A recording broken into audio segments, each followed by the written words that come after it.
So it's time to put the BMW away, so says Mrs. CW. But before I did that, I thought I'd change the sludge, the coal tar. If you want to peek inside an engine, just remove the oil filler cap, and it may be the coldest part of the engine, but if there's crap in the oil, you're going to find it on the oil filler cap, or just by peeking inside. And BMW's got a big sump, 7 quarts I think, 6-7 quarts, and they recommend extended oil change or oil drain intervals. 15,000 miles, 25,000 kilometers, I don't know. This one's got, oh, that's a new cap, assembled in Mexico, but look inside there. Nice and clean. Nice and slow, see? So, there's no blow-by on this one, and it runs super, except it's got an idling problem, which might be a vacuum issue, because I took off the air filter cover, and this big air intake hose has a big crack in it. This thing here breaks, but it's not, but I'll get a new one anyways. But this air intake hose is cracked, and you can't see it without me taking a photo of it, but it's split all the way around, or halfway around.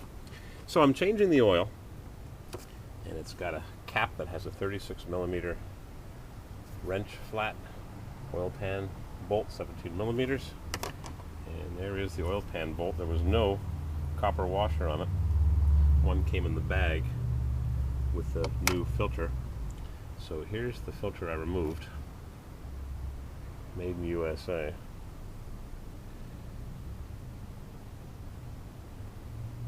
Can't see what company it is.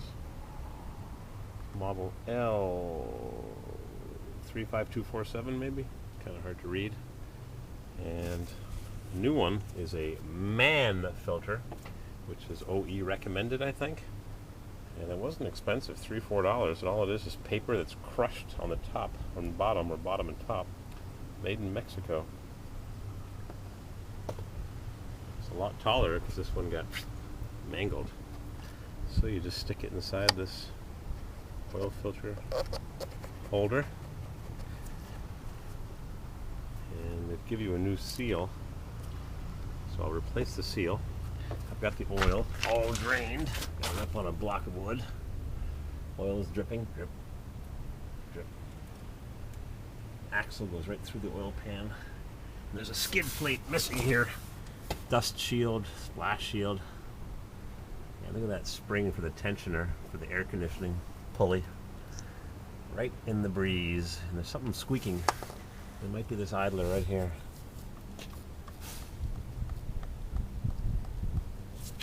Maybe. It's got a little arm attached to the lower control arm. It goes to a sensor. Electronic gizmos. It's got new front calipers. It's going to need at least one new rear one. Just got a little bit of rust underneath. I'm going to sell it. I want to try to get a 5-speed, maybe a 5 series. I don't know. 3 might be good enough. See what I can come up with. Diesel one, maybe I saw one in Hungary and one in Germany, but they weren't all-wheel drive. I got a minor water pump leak, just 1 drop an hour. So the water pump isn't too hard to change, but I went to the auto parts store, the Flap, friendly local auto parts, and it was made in China, so I'll get one made in Germany or Austria or somewhere friendly to America. Communist China just wants to sell us their junk. So I need a new air intake hose, get one of those, and rear caliper, a couple of shocks, and there goes my phone. Bzzz. And I fixed lamps. This lamp had water in it. There's a drain hole, but it's an inch above the bottom, right there. So the socket was corroded, not from water, but just from a bad contact. So I cleaned it, and I had to adjust the bulb because it wouldn't work unless the bulb was slightly off where it's supposed to land with the little dimples. And it's pretty high tech. You use a fancy connector and all kinds of fancy parts. Too bad the bulb was corroded, not a good connection, and that side was the same. So I cleaned it up on the buffer and put a little bit of grease on it and put it back together. Pretty well built, over-engineered, that's for sure. Alright, gotta get back to work here. Nice filter, huh? smushed.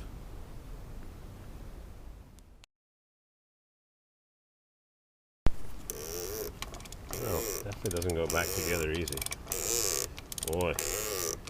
Yeesh. I think it would just spin in like butter, but what does it take here?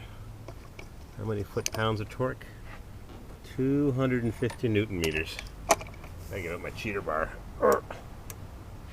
That's 25 Newton meters. That seems about right. It doesn't have to be tight anyways. The rubber ring doesn't get tighter as it goes. As it gets tighter, it doesn't compress more because it's on the outside or on the inside of the container. So that's it. Put some synthetic oil in. You'd think that they'd write down the capacity, how many quarts or liters it takes, but nope. Castrol is the recommended oil by BMW.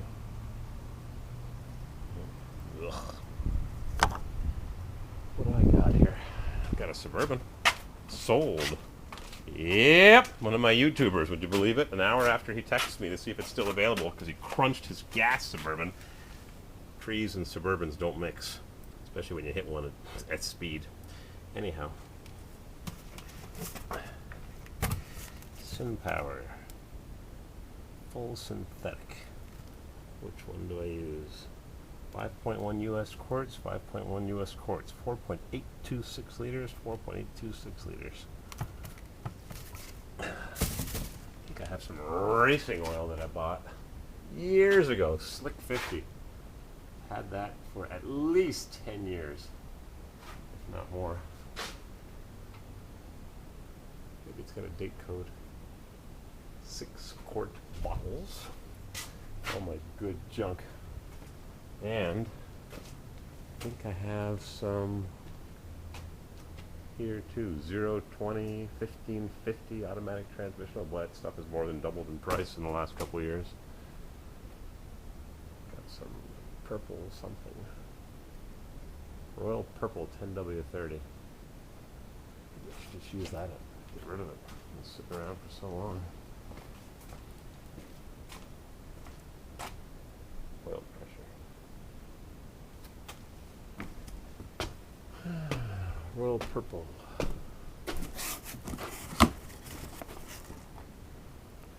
Almost the last of my fluid film. Yep, this is Castrol 5W40. 1, 2, 3, 4, 5. Mobile 1 high mileage 10W40. Brand new strut for the Acura. Too bad it's gone.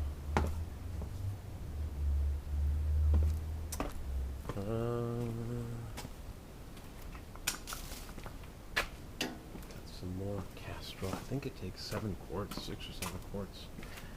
This is for that black Hyundai. I never got to change the oil. It's not running anyways. 5W30. 1, 2, 3, 4, 5. 5W30. Let's see what I have over here. Need some old oil filters? Got lots of those. 5W30. What was that? Castrol? 5W40. Did I say it was 5W30? Wonder if I can mix them. Guess mixed, unlike grades, is better than dirty, correct grade. 15W50. A bit thick for winter. 5W40. And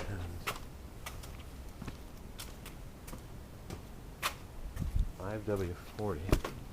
And this is 5W30. What to do, huh? Oh well, gotta figure it out. Okay. Okay.